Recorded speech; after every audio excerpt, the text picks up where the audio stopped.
केंद्र सरकारचा बुलेट ट्रेनचा प्रकल्प जात असून ह्या प्रकल्पात हजारो शेतकऱ्यांची जमीन संपादित करण्यात आली आहे। परंतु केंद्र सरकारने जमिनीच्या मोबदल्यात शेतकऱ्यांना आर्थिक मोबदला भरपूर दिला असून तो आर्थिक मोबदला शेतकऱ्यांना मिळालेला नाही।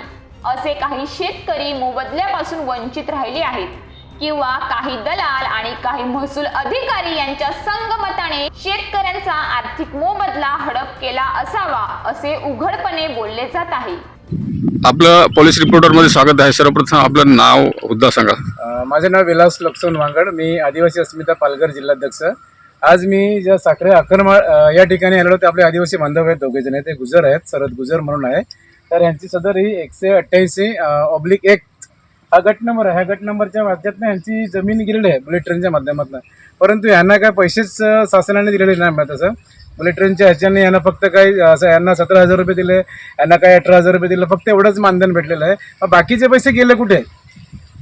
थोडंफार काहीतरी आम्हाला डाऊट वाटतो का यांचा जो 7/12 हा कोरा केलेला आहे आणि 7/12तले यांची नावं एवढी असून यांना आजपर्यंत त्यांना मोबदलाच मिळालेला नाही आणि यांना तो पण मोबदला कुठल्या तरी बँकेत NFT मारून दिलेला आहे।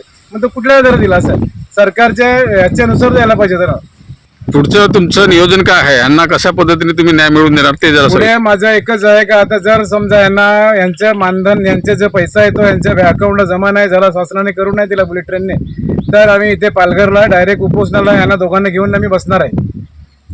अशा अजून पालघर जिल्ह्यातील किती शेतकरी असतील त्यांना तुम्ही काय संदेश? बरेच शेतकरी आहेत की त्यांच्यावरती अन्याय झालेला आहे, भरपूर अन्याय झालेला आहे।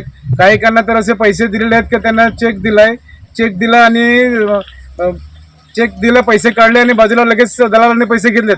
याच्यामध्ये सरकारी दलाल पण सुद्धा आहेत, शासनाचे कर्मचारी सुद्धा आहेत। याचा आवाज तुम्ही विधानसभेपर्यंत उचलणार आहेत का? कसं? हो, याचा आवाज आम्ही विधानसभेमध्ये उचलणार आहे। माझे नाव सरद रामू गुजर, राहणार साखरे आखरमाळ।